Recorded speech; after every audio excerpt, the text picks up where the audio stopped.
Hello friends, our today's topic of discussion is quadrature phase shift keying, that is QPSK technique. The objectives of today's lecture are to discuss the QPSK working principle and to understand different aspects of QPSK technique. The QPSK, that is quadrature phase shift keying, is a variation of BPSK and it is also a double sideband suppressed carrier, that is DSB-SC modulation scheme, which sends two bits of digital information at a time. Instead of the conversion of digital bits into a series of digital stream, it converts them into bit pairs. This decreases the data bit rate to half, which allows space for the other users. QPSK is a form of a phase modulation technique in which two information bits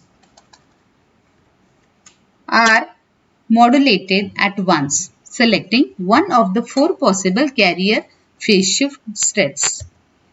It is a form of phase modulation technique in which two information bits are modulated at once.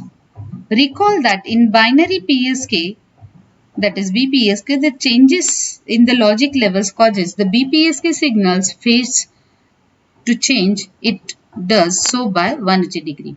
In QPSK or 4PSK system, two bits are grouped together to form a symbol. Hence, at output, four different combinations of binary bits are present: 00, 01, 10, 11. These four symbols are represented with four different phases. Changes in phases of the carrier carries the information in QPSK. Here we can see the generation of QPSK. In this type of systems, the data groups are divided into groups of two or more bits, and each group of bit is represented by a specific value of amplitude, frequency, and phase of the carrier. In QPSK system, two successive bits in a bit stream are combined together to form a message, and each message is represented by a distinct value of phase shift of the carrier. The symbols corresponds to phase shifts. That is 00, that is symbol 1, 01, that is symbol 2. Similarly, 10, symbol 3, 11, that is symbol 4. And accordingly, the phase shifts will be decided: 0, 90 degree, 180 degree and 270 degree. Here we can see the block diagram of the QPSK. Here we are having a bit splitter over here. The input is binary input and it is given to, that is the I and Q, that is in phase and quadrature components are separated over here, and that signals in phase components are applied to balance modulator. Similarly, quadrature phase components are applied to the another balance modulator over here. Since the output of first balance modulator, that is sine omega Ct, and the second balance modulator is cos omega Ct. Here for the balance modulator, the carriers are given, carrier is applied, that is sine omega Ct as it is, and for the another balance modulator it is 90 degree phase shifted. The I channel, that is in phase component, the logic 1, that means it is indicated with +1, and logic 0 means -1 over here, and the Q channel. So the output of both the balance modulators are given to the bandpass filter and then to the linear amp summer, and then it is applied to the bandpass filter again. So to get a 4 phase shifts at the output, that is QPSK output. Here two bits are clocked into a bit splitter. After both bits have been serially inputted, they are simultaneously parallel outputted. One bit is directed to I channel and another is directed to Q channel. The I bit modulates a carrier that is in phase with the reference oscillator. It can be seen that once a die bit has been split into I and Q channels, a QPSK modulator is two BPSK modulators combined in parallel. For a logic 1 plus 1 and logic 0 minus 1 is used.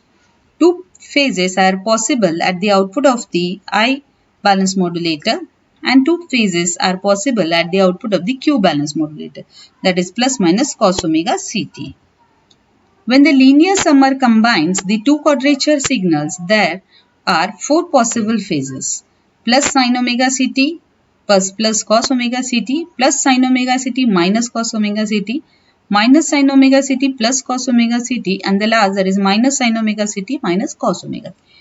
Here, bandwidth considerations in QPSK, if we see, with QPSK, because the input data are divided into two channels, the bit rate in either the I or Q channel is equal to 1/2 of the input data rate, that is FB by 2. And essentially, the bit splitter stretches the I and Q bits to twice their input bit lengths. Consequently, the highest fundamental frequency present at the data input to the I or Q balance modulator is equal to 1/4 of the input data rate.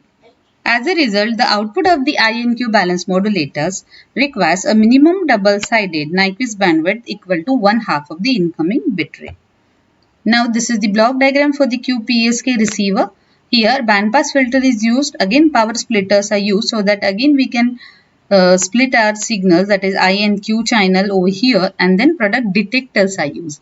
And previously for modulation or transmitter, the balance modulators were used. Here, product detectors are used. Similarly, again carrier, which is sin omega ct 90° phase shifted to the second product module detector, and as it is to applied to the product detector first.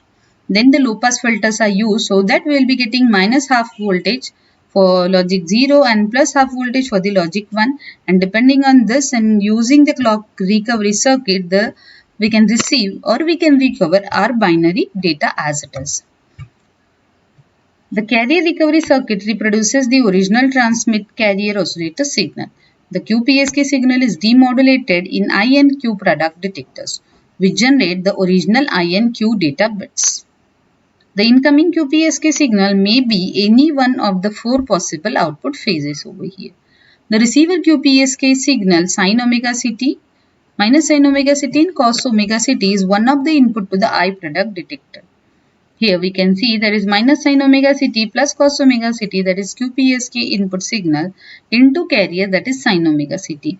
So what will be happening here, that if you solve this, we will be getting a minus half voltage directly for logic 0, and if Q component is working, that means the input QPSK signal is minus sin omega ct plus cos omega ct multiplied by cos omega ct. If we solve this and whenever we are applying it to the filter and all, then we will be getting half voltage, half of V, that is for logic 1.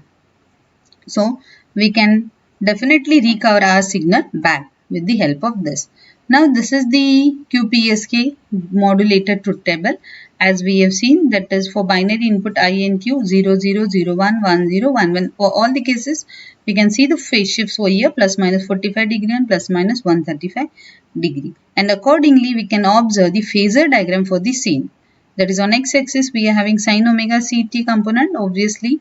On the other side, minus sin omega ct, and here cos omega ct, and on the other side, minus cos omega ct.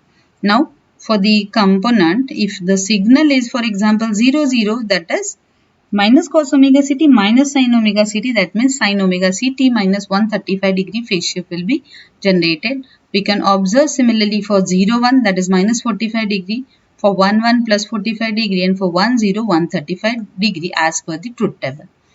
And the constellation diagram for the same we can find out here, that is for the 0, 0 in the third quadrant, for 0, 1 in the fourth quadrant, for 1, 0 in the second quadrant, and for 1, 1 in the first quadrant over here.